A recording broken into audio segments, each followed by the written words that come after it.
Welcome to the Deep Dive. Today, we're really digging into the world of AI, specifically the incredibly fast progress we've seen. Right, and we're looking at it through the eyes of two, well, really central figures, Sam Altman and Demis Hassabis. Exactly. The idea is to figure out how their, initial big visions for AI, almost utopian sometimes, have sort of bumped up against the realities of big tech, Yeah. corporate interests and all that. We've got some great material here looking back at the key moments, the breakthroughs, the people involved in shaping modern AI. So yeah, the mission today is to unpack those breakthroughs, sure, but also the ethical stuff, the power dynamics. How is this all shaking out? It's fascinating because you see these really smart people starting with these grand ideas, wanting to solve huge problems, but then the power and money of the big companies inevitably comes into play. It really does. We'll be tracking those big steps forward, but also the compromises, maybe, and, who actually holds the reins now. Let's start with Sam Altman. His background isn't your standard tech CEO story, is it? Not at all. I mean, a math prodigy, sure, but also captain of the water polo team, vegetarian, LGBTQ advocate, enjoys classical music and video games. It's quite a mix. And even back at Stanford, where he was mentored by Sebastian Thrun, a big name in AI himself, Altman was apparently already thinking about the big picture, philosophy, sci-fi influences, thinking about the ethics of future tech. That's interesting. So that deep thinking was there early on. Seems like it. And his first startup, Looped, the location sharing app. Yeah, I remember that. It didn't quite take off, right? Privacy concerns were a thing even then. Exactly. But maybe that experience, even though it wasn't a huge success, kind of pushed him towards bigger things, something with like global impact. So it wasn't just about building cool tech. It sounds like he had this dual ambition. Sure. Use AI to, save the world, but also protect us from AI's potential dangers. A tightrope walk, for sure. Now let's hop over to Demis Hassabis. Different kind of prodigy. Right. Chess master as a kid. Mm. And then developed a game theme park when he was just 17. Yeah, which is incredible. And he didn't just see games as fun. He saw them as like serious mental workouts, training the brain. Okay, so that's a key difference in perspective, maybe. I think so. He shifted from just making games to thinking about the intelligence behind the games. He got really interested in this idea of a theory of everything, understanding the fundamental rules of the universe. And AI became the tool for that. Potentially, yeah. A way to maybe crack those really complex problems. His first games company, Elixir Studios, it didn't quite hit the mainstream either. Maybe the games were a bit too complex. Ah, okay. So another early venture that didn't quite explode. That led to a huge realization for him. Instead of just using AI to make games better, he figured out you could use games to make AI better, to actually advance artificial intelligence itself. Okay, wait.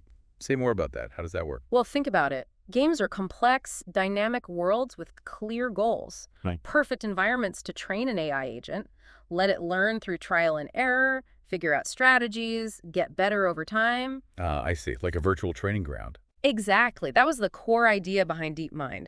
Use these simulated worlds to build more general intelligence. Got it. So different starting points, Altman, with this broad ambition. Hassabis more focused on the science of intelligence via games, but both clearly saw AI as transformative. Absolutely. So let's look at how their paths started moving. Altman, after Looped, he gets into venture capital, hydrazine capital. He was good at it. Very good. Made some smart bets, which then led him to become president of Y Combinator, the big startup accelerator. Right. And he really changed YC's focus, didn't he? He did, pushed it beyond just software apps towards these massive, almost sci-fi projects, self-driving cars, nuclear fusion, like helium energy even, companies trying to extend human lifespan, like retro biosciences. Wow. So really leaning into those grand challenges. He seems incredibly persuasive, too, able to get people excited about these huge, risky ideas. Definitely a key skill. Maybe a bit competitive, driven to get things out there quickly, perhaps sometimes without dwelling too much on the emotional side. Interesting contrast to Hassabis building DeepMind then. What was their approach? Well, he brought together a really sharp team. Shane Legg, Mustafa Suleyman were key co-founders, and their goal was explicit, AGI, artificial general intelligence. And just to remind everyone, AGI isn't like the AI that recommends movies. It's human-level intelligence. Pretty much. The idea is an AI that can understand complex stuff, be creative like writing poetry, recognize images, plan for the future, adaptable like a person. Huge, huge goal. No kidding. And they got some serious early investors, right? Mhm. Peter Thiel, Jane Talon from Skype. Even Elon Musk. Yep. Big names saw the potential, but interestingly, DeepMind was apparently pretty careful early on. They turned down big offers, including one from Facebook, because they were worried about how the tech might be used. Ethics were on their mind. So they were thinking about safety from the start, but they still needed resources, right? AGI research needs massive computing power. That was the bottleneck, which eventually led them to Google. Google acquired DeepMind in 2014. Okay, so that solves the computing power problem. Google has endless resources there. Exactly. But it introduced a whole new dynamic. Google's main business is advertising, right? That's very different from DeepMind's original sort of AI for humanity vibe. Right. Potential clash of cultures, or at least goals. Did they try to protect DeepMind's mission? They did initially. There were agreements, supposedly, no military use. An ethics board was set up. Right. But over time, Google started integrating DeepMind more closely. The ethics board eventually got sidelined, apparently. DeepMind lost some of that initial independence. The pressure grew to, contribute to Google's bottom line. Okay, so while that's happening, you get the birth of OpenAI in 2015. And Musk and Altman are involved in starting that. What was the driver there? A lot of it seemed to be concern about Google getting too much control over AGI, a kind of monopoly fear. So OpenAI was set up as a counterweight. Sort of. And crucially, it started as a nonprofit. The mission was crystal clear: develop AGI safely and make sure the benefits are shared by everyone. For humanity's benefit. That sounds familiar. But Musk, he had his own AI interests, right? Tesla, self-driving cars. Exactly. There were potential conflicts there, different ideas about the best way forward. It got complicated. Musk ended up leaving OpenAI's board in 2018, and he pulled his promised funding too. Ouch. That must have hurt a nonprofit. You'd think so.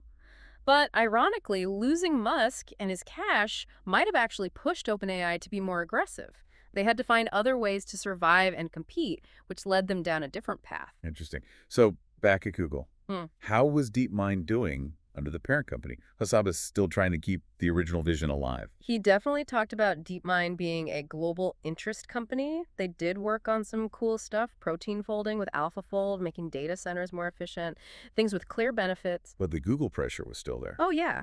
Pressure to help with YouTube recommendations, ad targeting, the core Google business. You can imagine that caused some friction internally for people who signed up for the original AGI mission. And that ethics board didn't really stick.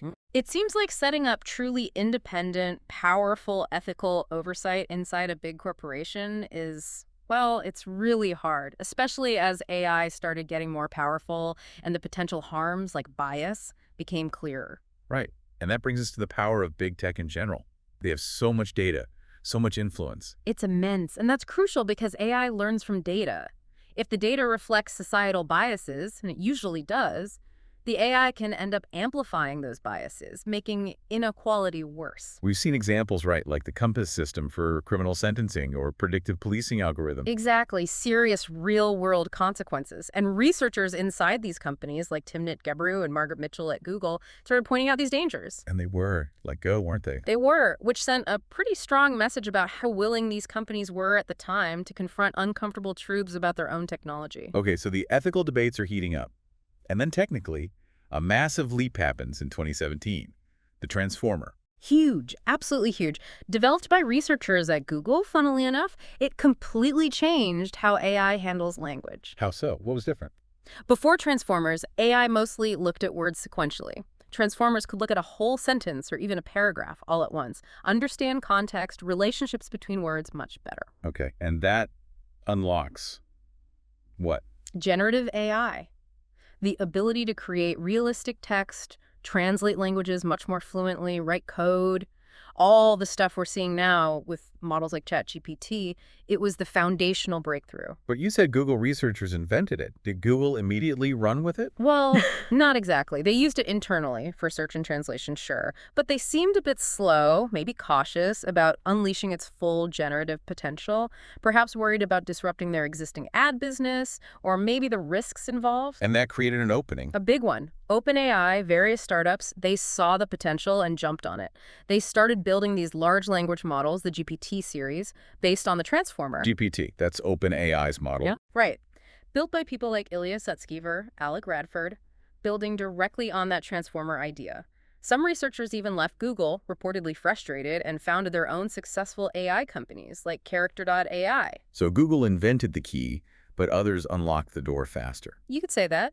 OpenAI's GPT model started getting really impressive. GPT-2 came out in 2019, and that even sparked debate. They initially held back the full model because they worried about misuse, like generating fake news. Right. The ethical questions were becoming very real. But OpenAI was still a nonprofit at this point, struggling for cash. Yeah, the computing costs for training these huge models are astronomical, which led to that absolutely pivotal moment, the $1 billion partnership with Microsoft. Okay, so Microsoft gives OpenAI the cloud computing power it desperately needs. Exactly. Access to Microsoft's Azure platform, it was a lifeline. But it also tied OpenAI's fate much more closely to a tech giant. Again, raising questions about that original for humanity mission when your main backer is a massive corporation with its own AI ambitions. Did everyone at OpenAI agree with that direction? Not entirely. Some people were concerned about the shift towards commercialization and the alignment with Microsoft. Dario Amodei, a key safety researcher, was one of them. He and others left OpenAI. And started Anthropic. Precisely.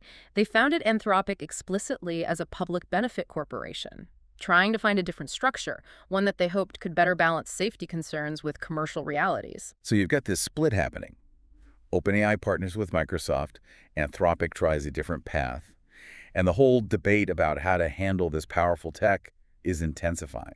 Definitely. You had Altman arguing for sort of releasing things openly. Transparency is the best defense. Let everyone see it, understand it, build defenses. And Hassabis, still a DeepMind Google. More cautious, more worried about releasing powerful tools before we fully understand the consequences. But at the same time, Google and DeepMind were feeling the pressure from OpenAI's rapid progress. The race was definitely heating up.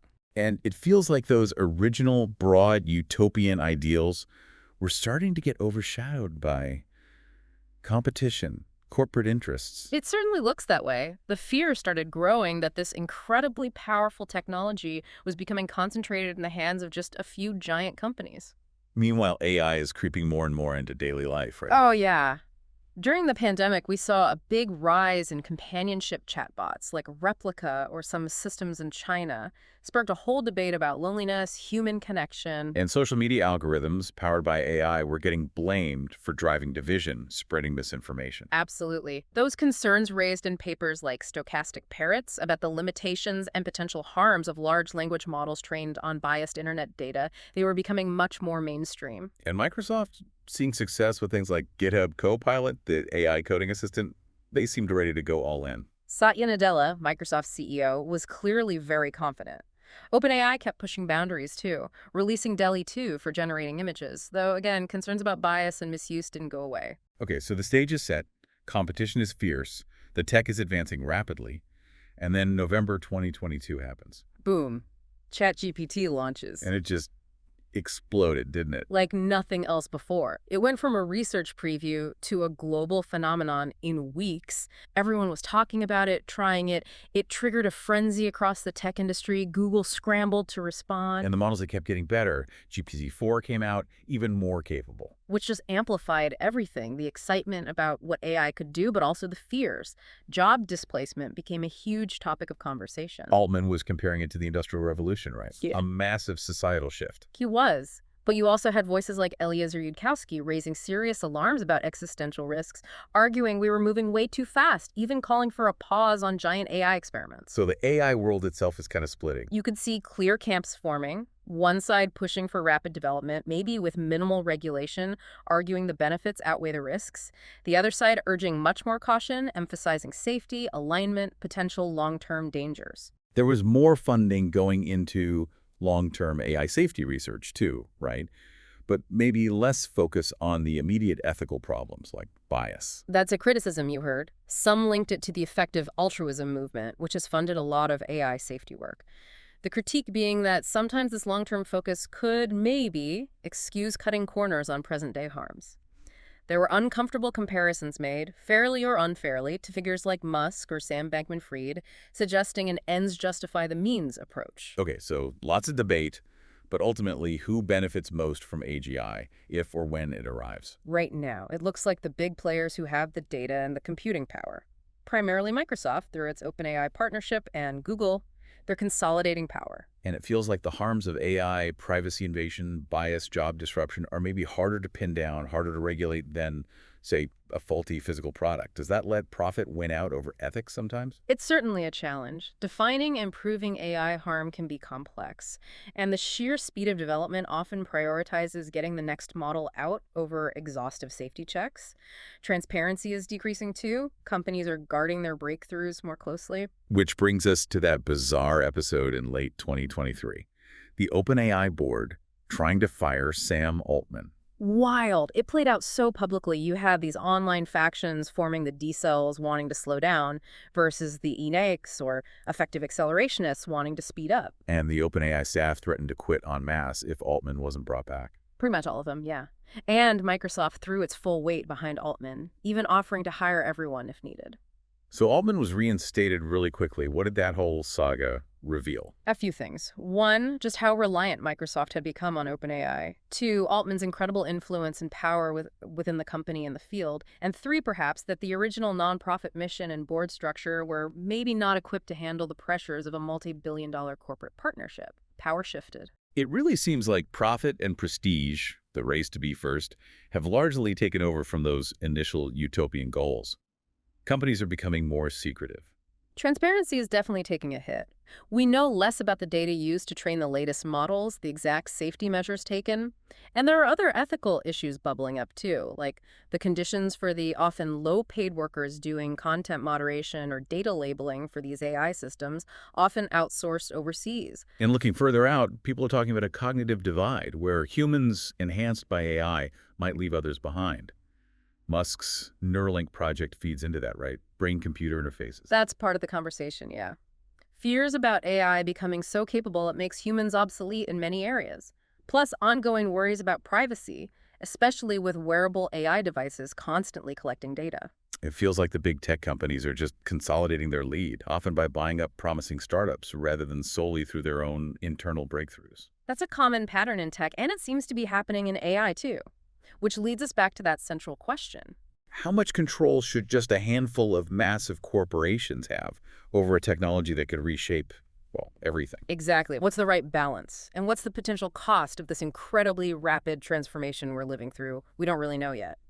So if we try to pull this together, it seems like those early hopes, the ones Altman and Hassabis embodied in different ways, using AI to solve the really big problems, they haven't vanished, maybe, but they've definitely been complicated, subsumed. Yeah, subsumed is a good word. They've been folded into the competitive dynamics, the profit motives, the sheer scale of operations run by Google and Microsoft.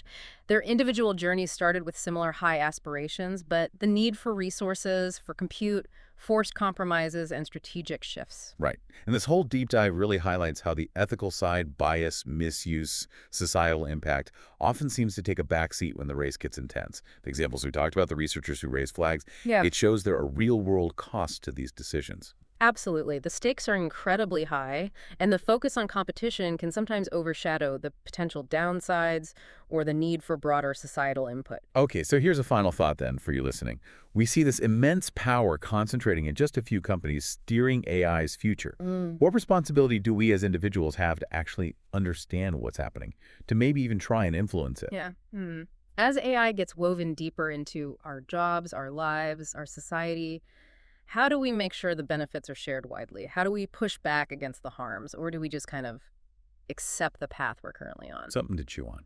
Definitely something to think about until our next deep dive.